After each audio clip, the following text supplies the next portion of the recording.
Welcome to study for civil services. दोस्तों, आज हम फिर आपके लिए ज्योग्राफी का वीडियो लेके आए हैं, पार्ट 5 ज्योग्राफी वन लाइनर। आज बात करेंगे हम भारत के खनिज की।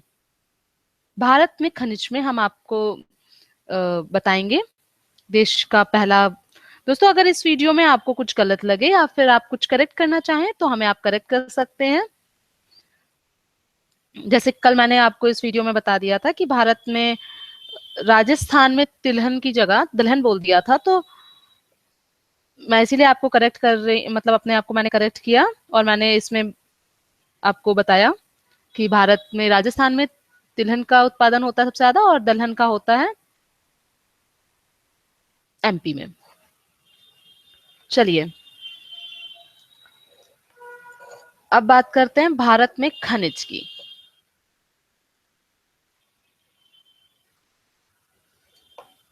देश का पहला लौह इस्पात कारखाना कब और कहां लगा? उत्तर है 1875, श्रीकुल्ती, पश्चिम बंगाल। भारत में पहला अल्युमिनियम कारखाना कहां लगा? उत्तर है 1937 में आसलोन। दोस्तों, खनिज संपदा की उपलब्धता की दृष्टि से भारत की गणना विश्व के खनिज संसाधन संपन्न देशों में की जाती है। चूंकि दोस्तों भारत की भूगर्भिक संरचना में प्राचीन दृढ़ भूखंडों का योगदान है, अतः यहाँ लगभग सभी प्रकार के खनिजों की प्राप्ति होती है। एक तरफ जहाँ पर लोहा, मैंगनीज, तांबा, सीसा, जस्ता, बॉक्साइट, सोना, चांदी, बेराइट, मैग्नेसाइट, टिन आदि धात्विक खनिज मिलते हैं, तो दूसरी तरफ अधात्विक खनिज जैसे अभ्रक, पायराइट, नमक, जिप्सम, हीरा, काइनाइट, इमारती पत्थर, संगमरमर, चूना पत्थर, विभिन्न प्रकार की मिट्टियां आदि मिलते हैं।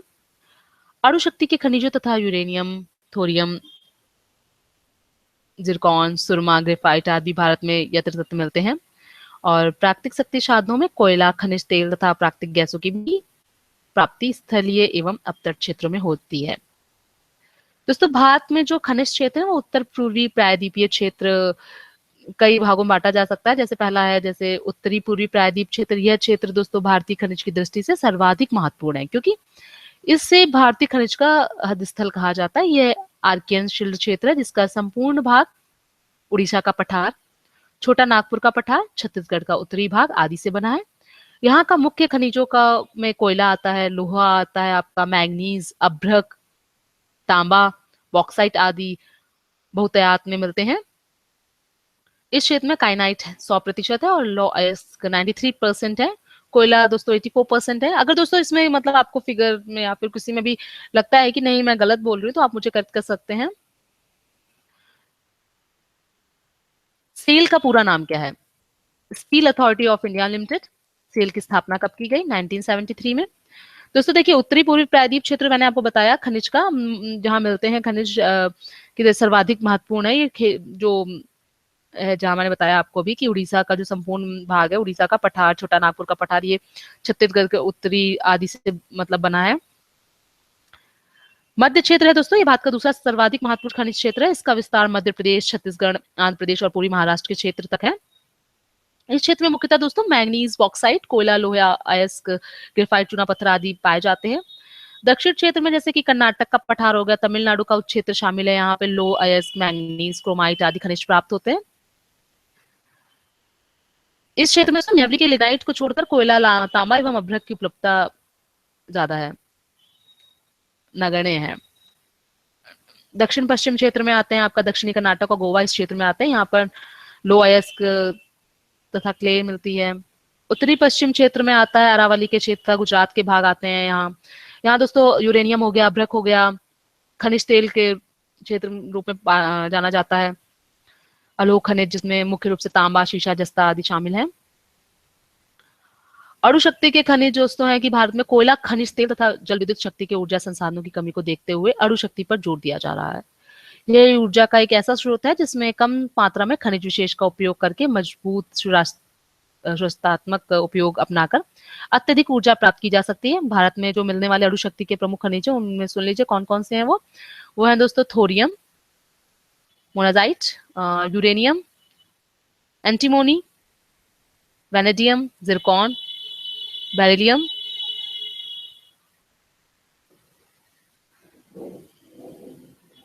भारतीय खनिज की संपदा की स्थिति ये है कि यहाँ पे अ, लो अयस्क, अभ्रक, दुर्लभ मुद्राएं, टिटेनियम अयस्क, थोरियम अयस्क के उत्पादन में भारत का विश्व में महत्वपूर्ण स्थान है।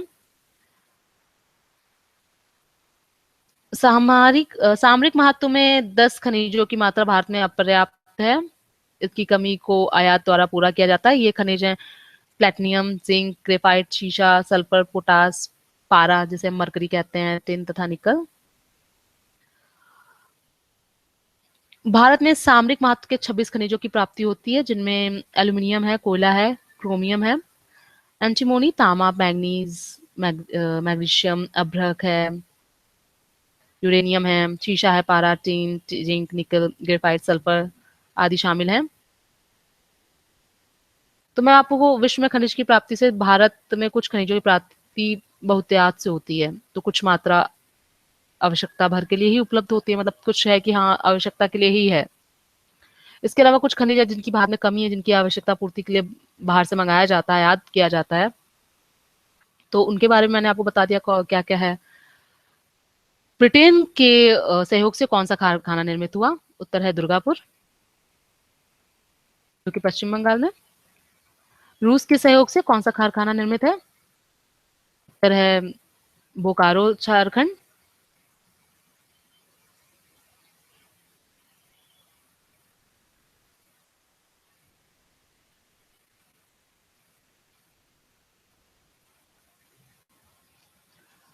राउरकेला स्टील कारखाना किस देश के सहयोग से निर्मित है? उत्तर है जर्मनी। रूस के सहयोग से दूसरा कौन सा कारखाना निर्मित है? उत्तर है भिलाई, छत्तीसगढ़ में। निजी क्षेत्र में स्टील का कौन सा कारखाना निर्मित है? उत्तर है TISCO, Tata iron and steel company. दोस्तों, निजी क्षेत्र में स्टील का कौन सा कारखाना निर्मित है, ये भी देख लीजिए।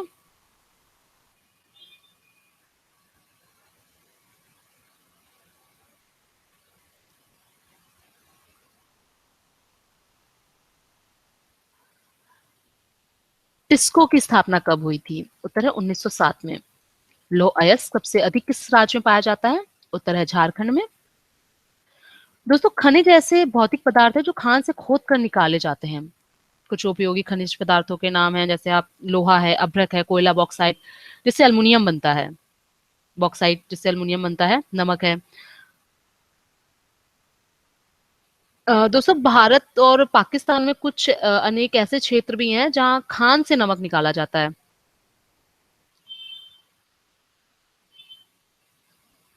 दोस्तों, वैसे खनिज शब्द का अर्थ है खनिज, खनि, धन, जा, अर्थात खान से उत्पन्न। और इसका अंग्रेजी शब्द है मिनरल।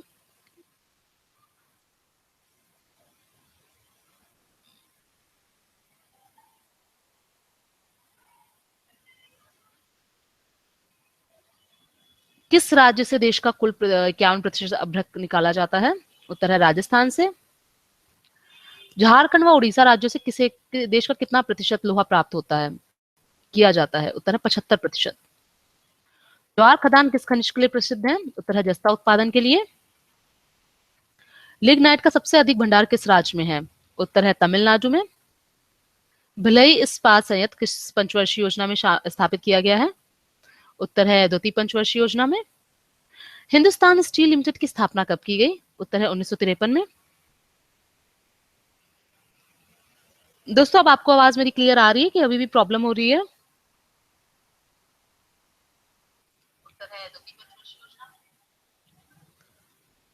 हिंदुस्तान स्टील लिमिटेड की स्थापना कब की गई? उत्तर है 1953 में।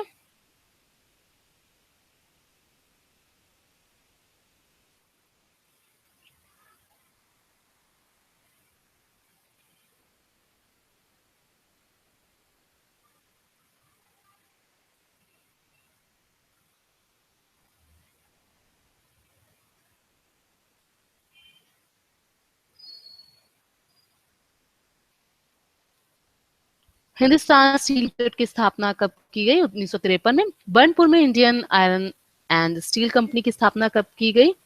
उत्तर है 1918 में।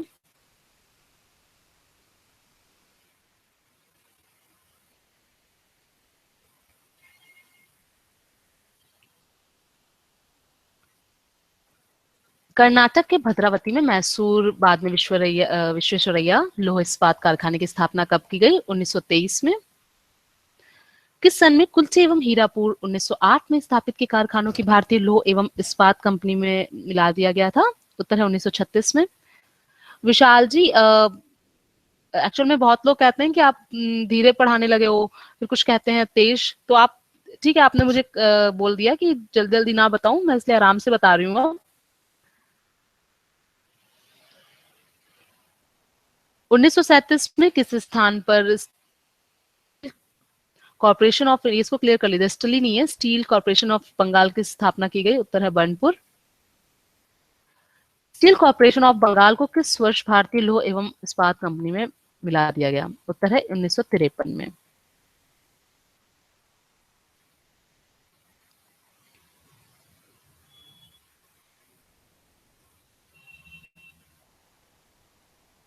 उन्नीस में बर्नपुर, हीरापुर एवं कुल्टी के कारखानों को किस नाम से जाना जाता है? उत्तर है इसको। द्वितीय योजना काल में लगाए गए 3 नए कारखानों में कौन से थे? नाम नए कारखाने कौन से थे? उत्तर है भिलाई, राउरकेला। भिलाई, दुर्गापुर एवं राउरकेला कारखानों को किस कंपनी के अंतर्गत रखा गया था? उत्तर है हिंदुस्तान स्टील लिमिटेड।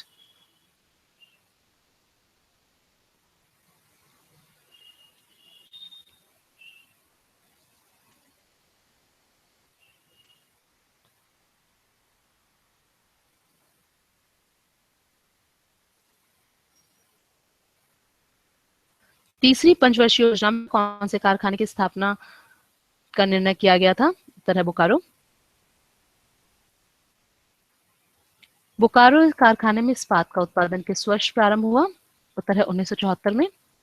दोस्तों, स्टडी फॉर सिविल सर्विसेज आपके लिए डेली ये वीडियो लाता है कि आपको समय समय पर हम नॉलेजेबल वीडियो प्रोवाइड करा सकें, जिससे आपको याद करने में भी दिक्कत ना हो। और अभी कई सारे लोगों ने बोला है जेपीएससी के लिए बनाने के लिए, तो हम उन्हें बताना चाहते हैं कि हम जेपीएससी का भी बहुत जल्दी 18 तारीख को एग्जाम आ रहा है, 18 दिसंबर को आ रहा है, तो उसकी भी प्रिपरेशन स्टार्ट करने वाले हैं और बहुत जल्दी आपको उसके बारे में भी हम सारा बताएंगे। वर्तमान समय में दुर्गापुर, राउरकेला, बोकारो, भिलाई, सलेम के कारखाने किस कंपनी के अंतर्गत आते हैं? उत्तर है Steel Authority of India limited.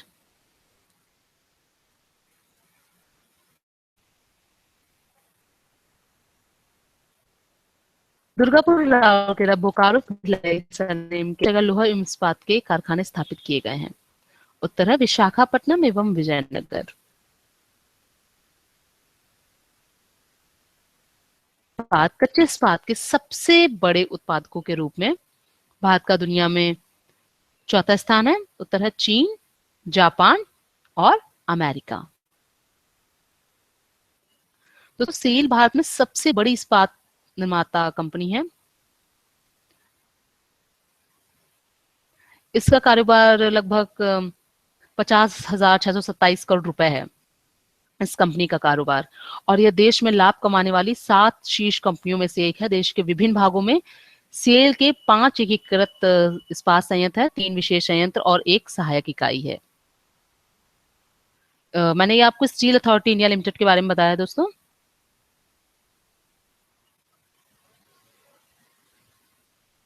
Bharat के पास कच्चे तेल और प्राकृतिक गैस का कितना भंडारण है? 57 मिलियन मीट्रिक टन और 1200 लीटर।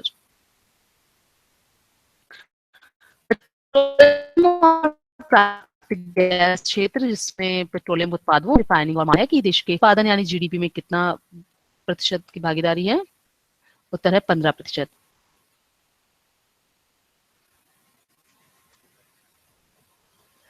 दोस्तों, भिलाई इस्पात संयंत्र के बारे में आपको कुछ जानकारी देना चाहेंगे। ये जो कारखाना है राष्ट्र में रेल की पटरियों और भारी इस्पात प्लेटों का एकमात्र निर्माता तथा संरचनाओं का प्रमुख उत्पादक है। देश में 260 मीटर की रेल की सबसे लंबी पटरियों के एकमात्र सप्लायर इस कारखाने की वार्षिक उत्पादक क्षमता 31,53,000 टन विक्रय इस्पात की है। यह कारखाना वायर रोड तथा मर्चेंट उत्पाद जैसे विशेष सामान भी तैयार करता है।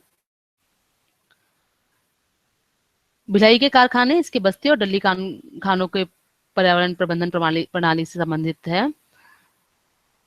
यह देश का एक ऐसा एकमात्र कारखाना इस्पात कारखाना है जिसे इन सभी क्षेत्रों में प्रमाण पत्र मिले हैं, जैसे आईएसओ में और और भी कई अलग जो हैं उसमें का प्रमाण पत्र मिले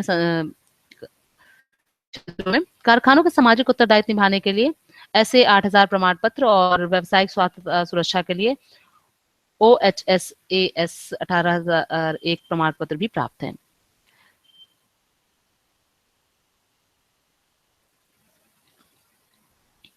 तो दोस्तों ये मैं आपको भिलाई के संयंत्र के बारे में बता रही थी।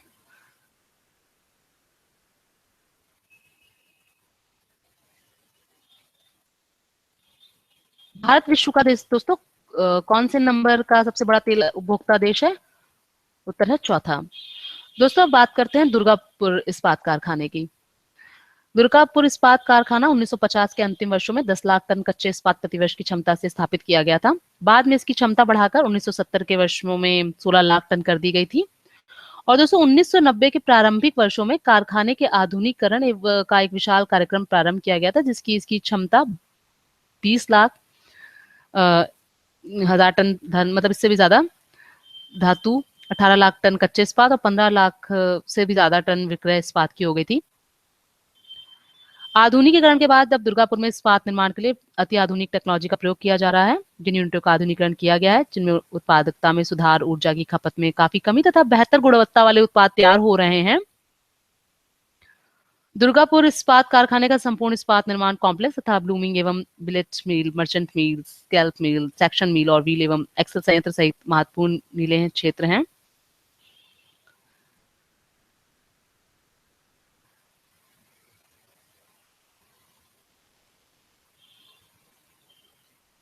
भारत में कार्यरत तेल रिफाइनरियों में से निजी क्षेत्र की रिफाइनरी कौन सी है? 2 हैं।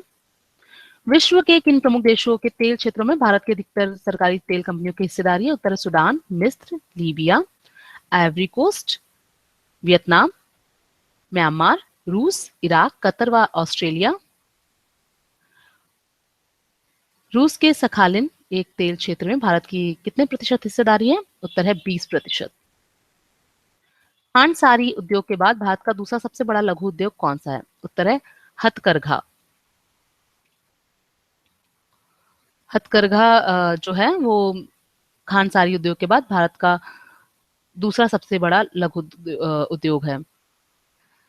दोस्तों अगर आपको इस वीडियो में कुछ भी गलत लग रहा है कि मैं कुछ गलत आपको बता रही हूँ तो आप मुझे करेक्ट कर सकते हैं, और साथ ही साथ अगर वीडियो में आपको आवाज नहीं क्लियर आ रही है तो आप बता सकते हैं। दोस्तों आप जानते हैं कि लघु उद्योग क्या होता है? दोस्तों लघु उद्योग वो होता है जो मध्यम स्तर के विनियोग की सहायता से उत्पादन प्रारंभ करते हैं। इन इकाइयों में श्रम शक्ति की मात्रा भी कम होती है और सापेक्षिक रूप से वस्तुओं एवं सेवाओं का कम मात्रा में उत्पादन किया जाता है। दोस्तों ये बड़े पैमाने के उद्योगों से पूंजी की मात्रा, रोजगार, उत्पादन एवं प्रबंधन, आगतों एवं निर्गतों के प्रवाह इत्यादि की दृष्टि से भिन्न प्रकार की होती हैं। दोस्तों ये कुटीर उद्योगों से भी इन आधारों पर भिन्न होती हैं। उत्पादन में यंत्रीकरण की मात्रा, मजदूरी पर लगाए गए श्रमिकों एवं पारिवारिक श्रमिकों के अनुपात, बाजार का भौगोलिक आकार, विनियोजित पूंजी इत्यादि। दोस्तों लघु उद्योगों का जो मतलब हम डिफरेंशिएट करते हैं तो 3 तरीके से करते हैं, 3 प्रकार के उद्योगों से: सूक्ष्म उद्योग, लघु उद्योग और मध्यम उद्योग। लघु उद्योगों को विनियोजित राशि के मापदंडों से वर्गीकरण किया जाता है। लघु उद्योग वह है जहां प्लांट एवं मशीन में निवेश 25 लाख रुपए से अधिक लेकिन 5 करोड़ रुपए से कम होता है। मध्यम उद्योग जैसे वो होता है जिसमें प्लांट एवं मशीनरी में निवेश 5 करोड़ से अधिक लेकिन 10 करोड़ से रुपए कम होते हैं। सेवा उद्योग के स्वरूप में एक सूक्ष्म उद्योग वह वहां जहां पे उपकरणों में निवेश 10 लाख रुपए से आगे नहीं बढ़ता, और लघु उद्योग जहां उपकरणों में निवेश 10 लाख रुपए से लेकिन अधिक 2 करोड़ रुपए से अधिक नहीं होता है। तो लघु उद्योगों की मैंने बताया कि 3 तरीके के होते हैं, ये सूक्ष्म और लघु और मध्यम उद्योग।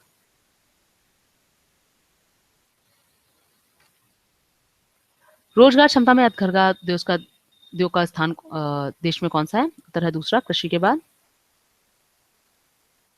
देश में सूती वस्त्र का पहला कारखाना फोर्ट ग्लोस्टर कोलकाता में कब लगाया गया? उत्तर है 1818 में। मुंबई में कावसजी डाबर द्वारा सूती वस्त्र का कारखाना कब लगाया गया? उत्तर है 1854 में। भारत में जूट का प्रथम कारखाना 1854 में पश्चिम बंगाल में किस शहर में लगाया गया? उत्तर है रिसरा। भारत की में उनकी पहली मिल 1870 में कहाँ स्थापित की गई? उत्तर है कानपुर। इसे आई थिंक लाल इमली कहते हैं।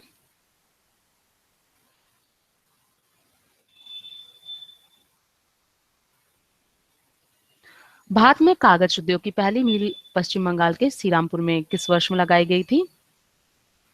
उत्तर है 1812।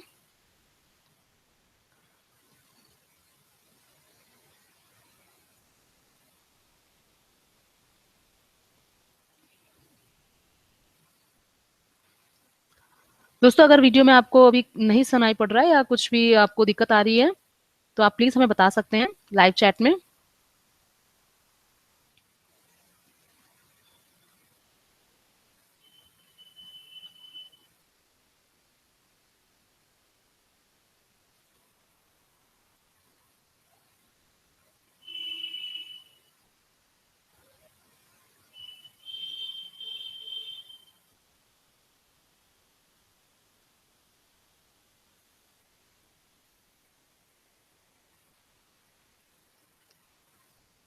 भारत का प्रथम रेयान कारखाना किस सन में रायपुरम केरल में ट्रावणकोर रेयान लिमिटेड के नाम से स्थापित हुआ? उत्तर है 1950 में।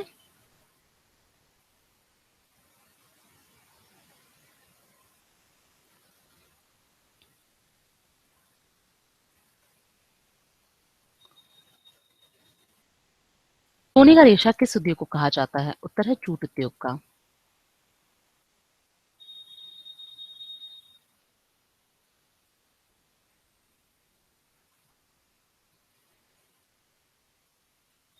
भारत में संपूर्ण विश्व को कितने प्रतिशत जूट के सामानों का निर्माण करता है? उत्तर है 35%। भारत का सबसे बड़ा सीमेंट उत्पादक राज्य कौन सा है? उत्तर है राजस्थान।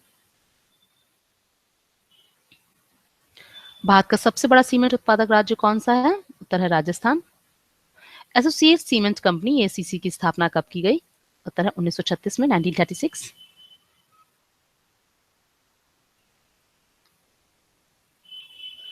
सर्वप्रथम उर्वरक कारखाना कहाँ स्थापित किया गया? उत्तर है 1906 में, 1906 में रानीपेट नामक स्थान पर। अमोनिया उर्वरक कारखाना कहाँ स्थापित किया गया? उत्तर है 1944 में, बेलीगुला नामक स्थान पर। भारत में किस प्रकार के उर्वरक की खपत सबसे अधिक होती है? उत्तर है नाइट्रोजनी उर्वरक की। भारत में किस उर्वरक के लिए आयात पर निर्भर है? उत्तर है पोटास उर्वरक के लिए। भारत में किस स्थान पर टेलीफोन उद्योग सर्वाधिक है? उत्तर है बेंगलुरु और रूपनारायणपुर में।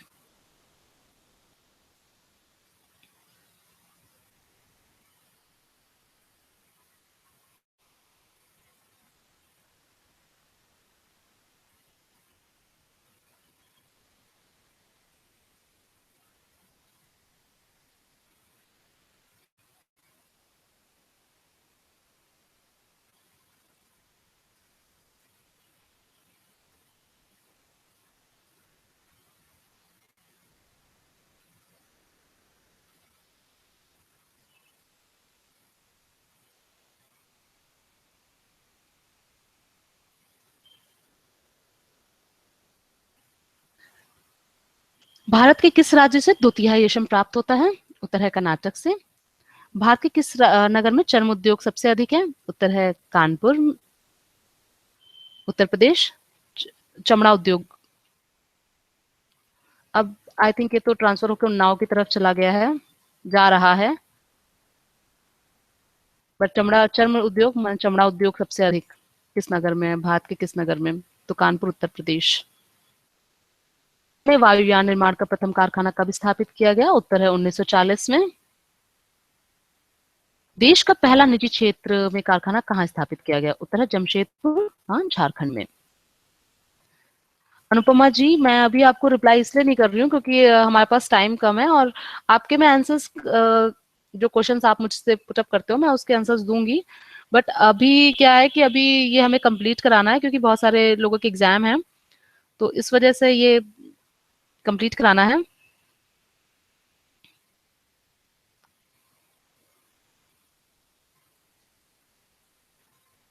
भारत के किस राज्य में कोयले के भंडार सुरक्षा? झारखंड। भारत के किस उद्योग पर पूंजी निवेश सबसे अधिक हुआ? उत्तर है लौह इस्पात उद्योग पर। मैं बोल रही हूँ ना, इसमें अगर कोई भी फैक्ट आपके मतलब हम जो बता रहे हैं वो गलत है तो आप हमें करेक्ट कर सकते हैं, क्योंकि आप पढ़ना आपको है, पढ़ाना हमको। तो हम अगर हमने कुछ गलत किया है, जैसे कल मैंने गलत बोला था तो मैंने उसको आज करेक्ट किया, तो दूसरे जो आपका जो कल का वीडियो बनेगा उसमें हम जो भी इसमें जो गलत बोलते हैं या जो भी हमसे गलत हो जाता है तो हम उसमें करेक्ट कर देते हैं। सबसे अधिक इस्पात कारखाने किस रेल मार्ग पर हैं? उत्तर है मुंबई हावड़ा वाया रायपुर। भारत विभाजन के कारण कौन सा उद्योग सबसे अधिक प्रभावित हुआ? उत्तर है जूट व रुई उद्योग। होजरी उद्योग सर्वाधिक किस राज्य में है? उत्तर है पंजाब।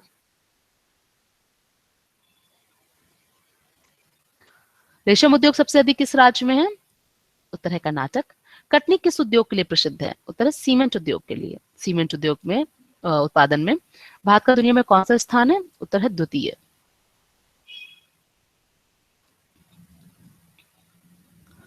सार्वजनिक क्षेत्र में कौन सा उर्वरक कारखाना है? उत्तर है सिंदरी झारखंड। भारत के किस नगर में इलेक्ट्रॉनिक उद्योग की राजधानी कहा जाता है? उत्तर है बेंगलुरु। भारत में किस उद्योग में सबसे अधिक महिला कार्य करती हैं? उत्तर है चाय उद्योग। नेपा नगर किस उद्योग के लिए प्रसिद्ध है? उत्तर है अखबारी कागज के लिए। सर्वप्रथम जूट मिल किसने स्थापित की? उत्तर है जॉर्ज ऑकलैंड। इलेक्ट्रिक लोकोमोटिव का निर्माण कहाँ किया गया है? उत्तर है चितरंजन वाराणसी। सर्वप्रथम चीनी मिल कहाँ स्थापित की गई? उत्तर है महरौरा बिहार में। प्रथम तेल परिष्करण संयंत्र कहाँ स्थापित किया गया था? उत्तर है डिबोई असम। पिंपरी किस उद्योग से संबंधित है? उत्तर है पेंसिलीन उद्योग। कौन से राज्य में रेल के डिब्बों का बड़ी मात्रा में उत्पादन होता है? उत्तर है पंजाब व तमिलनाडु। उत्तर प्रदेश में दिया सिलाई उद्योग कहाँ है? उत्तर है बरेली। दिया सिलाई माने दोस्तों माचिस। भारत में सूती कपड़ा उद्योग किस नगर में सर्वाधिक है? उत्तर है अहमदाबाद। भारत में पिराई मील व ताले का उत्पादन कहाँ होता है? उत्तर है अलीगढ़। दोस्तों कहते भी ना कई लोग जुमला पढ़ते हैं, अलीगढ़ का ताला लगा लो मुंह में। तो ताले का उत्पादन कहाँ होता है सबसे ज्यादा? अलीगढ़। चुरुक किस उद्योग के लिए प्रसिद्ध है? उत्तर है सीमेंट उद्योग। शीशा उद्योग व कांच उद्योग भारत में किस नगर में सबसे अधिक है? उत्तर है फिरोजाबाद। देखिए दोस्तों, ये आरओ में भी क्वेश्चन आया था, और इस सबसे ज्यादा फिरोजाबाद में चूड़ियां, कांच की चूड़ियां बहुत ही फेमस हैं। ये मैंने एक और भी वीडियो बनाया था तो उसमें मैंने बताया था आपको। भारत में मैसूर किसके लिए प्रसिद्ध है? उत्तर है रेशम उद्योग के लिए। मैसूर रेशम उद्योग के लिए प्रसिद्ध है। तार व केबल भारत में सबसे अधिक कहाँ बनाए जाते हैं? उत्तर है रूपनारायणपुर पश्चिम बंगाल। भारत में पीतल के बर्तन सबसे अधिक कहाँ बनाए जाते हैं? उत्तर है मुरादाबाद। सिनेमा उद्योग भारत में के किस नगर में है? उत्तर है मुंबई। देखिए खजन लिखा है इसमें। खनिज पदार्थों की दृष्टि से, मिसप्रिंट है आप करेक्ट कर लीजिए। खनिज पदार्थों की दृष्टि से कौन सा स्थान सर्वोत्तम है? उत्तर है छोटा नागपुर का पठार। कुद्रेमुख लोक खनिज परियोजना भारत के किस राज्य में है? उत्तर है कर्नाटक। कर्नाटक राज्य में बाबूदन की पहाड़ियां किस खनिज के लिए प्रसिद्ध हैं? उत्तर है लौह अयस्क। भारत में पाया जाने वाला लौह अयस्क किस प्रकार का है? उत्तर है हेमेटाइट। टावर और रामपुरा अगुचा खान किस खनिज से संबंधित है? उत्तर है जस्ता व और सीसा। पलामू एवं लोहरदंगा किस खनिज के लिए प्रसिद्ध है? उत्तर है बॉक्साइट। भारत का 55% अभ्रक कौन सा राज्य होता है? उत्तर है आंध्र प्रदेश। कोडरमा किस खनिज के लिए प्रसिद्ध है? उत्तर है अभ्रक। अभ्रक उत्पादन में भारत का विश्व में कौन सा स्थान है? उत्तर है प्रथम। दोस्तों अगर वीडियो में अभी अभी आपको कोई दिक्कत आ रही है, आवाज क्लियर नहीं आ रही है, तो आप हमें बता सकते हैं। अभ्रक उत्पादन में भारत का कौन सा स्थान है विश्व में? उत्तर है प्रथम। दोस्तों, अभ्रक एक बहुउपयोगी खनिज है जो अग्नि एवं कायांतरित चट्टानों में खंडों के रूप में पाया जाता है। इसे बहुत पतली पतली परतों में चीरा जा सकता है। यह रंग रहित होता है, हल्के पीले या काले रंग का होता है। अभ्रक एक जटिल सिलिकेट यौगिक है। इसमें पोटेशियम, सोडियम और लिथियम जैसे क्षारीय पदार्थ मिले रहते हैं। अग्नेय चट्टानों में प्रायः अभ्रक पाया जाता है। वायु तथा धूप आदि से प्रभावित होकर कभी कभी सिलिकेट खनिज भी अभ्रक में बदल जाता है।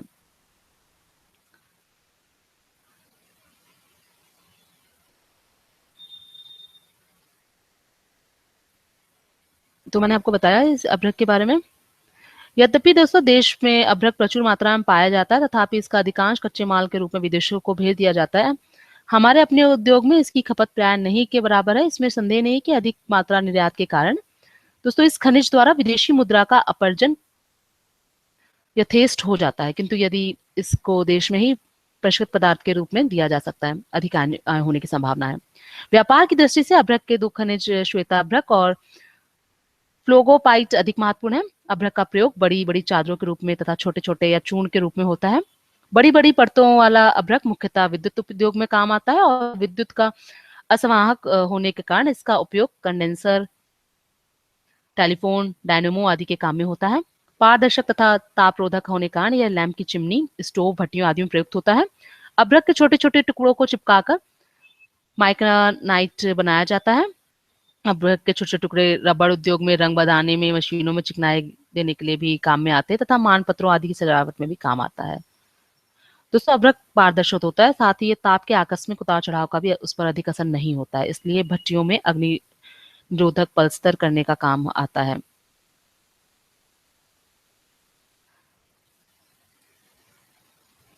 आयुर्वेद में अभ्रक का जो यूज है, संस्कृत में जिसे अभ्रक कहते हैं, वह हिंदी में अभ्रक, बंगला में अभ्र, फारसी में सितारा, जमीन तथा लैटिन और अंग्रेजी में माइका कहलाता है। काले रंग का अभ्रक आयुर्वेदिक औषधि के काम में लेने का आदेश है। साधारणतया अग्नि का इस पर प्रभाव नहीं होता, जैसा मैंने आपको पहले ही बताया। फिर भी आयुर्वेद में इसका भस्म बनाने की रीतियां या भस्म, शीतल, धातुवर्धक और त्रिदोष, विश्विकार तथा कृमि दोष को नष्ट करने वाला, देह को दृढ़ करने वाला तथा अपूर्व शक्तिदायक कहा गया है। अभ्यक के जो प्रमुख खाने हैं वो कोडरमा में है, रिडीह में है, चाकल में है, सिंगूर में है, मुंगेर में है, नेल्लोर में है, गुंटर में है, उदयपुर में है और भीलवाड़ा और अजमेर में भी है। गुजरात में स्थित मोतीपुर खान में किस प्रकार का पत्थर निकाला जाता है? उत्तर है सफेद संगमरमर।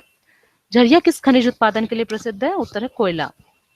भारत में मिलने वाला अधिकांश कोयला किस भूभाग से प्राप्त होता है? उत्तर है गोंडवाना। गोंडवाना में। भारत में सर्वप्रथम कोयले का उत्पादन कब और कहाँ किया गया था? उत्तर है रानीगंज। न्यू वैली खनन किस खनिज के लिए प्रसिद्ध है? उत्तर है लिग्नाइट। भारत में सबसे अधिक कोयला किस राज्य से पाया जाता है? उत्तर है झारखंड। भारत में खनिज तेल भंडार किस प्रकार की चट्टानों में पाए जाते हैं? उत्तर है अवसादी चट्टानों में।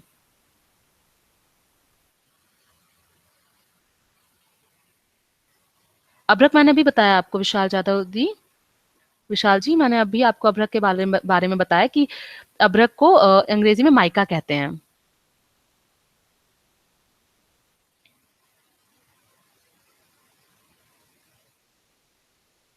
भारत में खनिज तेल भंडार किस प्रकार की चट्टानों में पाया जाता है? उत्तर अवसादी चट्टानों में। भारत में सबसे अधिक कोयला झारखंड में पाया जाता है और भारत में सर्वप्रथम खनिज तेल का वास्तविक उत्पादन कहाँ हुआ था? डिगबोई, कहाँ? असम में। ओएनजीसी का फुल फॉर्म पहले क्या है जानते हैं? तेल व प्राकृतिक गैस आयोग। इस और ओएनजीसी की स्थापना कब की गई? उत्तर है 1956 में।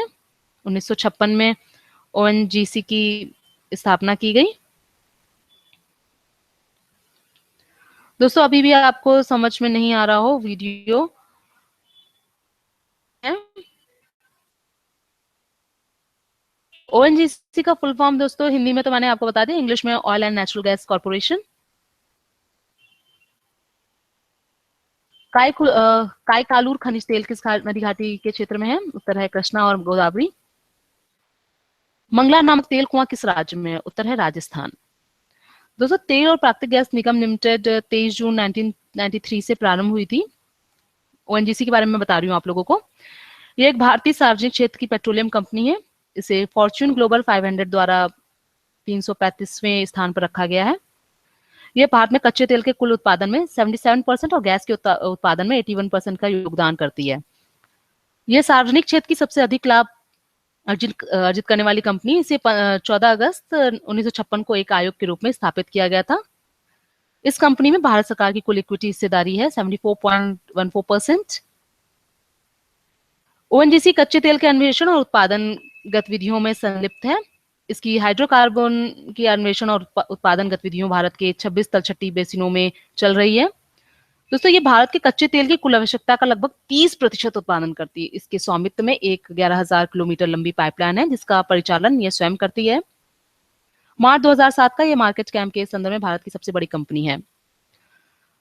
तो ये मैंने आपको ओएनजीसी के बारे में बता दिया है। मंगला नामक तेल कुआं किस राज्य में है? उत्तर है राजस्थान। भारत की सबसे महत्वपूर्ण यूरेनियम खान कहाँ है? उत्तर है जादूगौड़ा। विश्व की जनसंख्या। दोस्तों, विश्व में सबसे अधिक जनसंख्या वाला देश कौन सा है? उत्तर है चीन। अफ्रीका महाद्वीप में सबसे अधिक जनसंख्या वाला देश कौन सा है? उत्तर है नाइजीरिया। जनसंख्या के सबसे अधिक भार कहाँ पाया जाता है? उत्तर है एशिया। जनसंख्या सबसे कम भार कहाँ पाया जाता है? उत्तर है ऑस्ट्रेलिया। विश्व के किस महाद्वीप में आदिम जातियों की संख्या सर्वाधिक पाई जाती है? उत्तर है अफ्रीका। पश्चिमी गोलार्ध में जनसंख्या की दृष्टि में सबसे बड़ा देश कौन सा है? उत्तर है संयुक्त राज्य अमेरिका। एशिया महाद्वीप में विश्व के कितने प्रतिशत जनसंख्या निवास करती है? उत्तर है 55%। दोस्तों, नेक्स्ट वीडियो हम कल आपका इसका एक और पार्ट लेके आएंगे, पार्ट 6। तो आपने जल्दी कमेंट दीजिए कि किस टॉपिक पे आपको वीडियो बनाना है। जरूर इस टॉपिक वीडियो बनाएंगे। अगर इस वीडियो में कुछ भी आपको गलत लगता है तो मैं प्लीज करेक्ट करें। Okay, thank you, bye bye.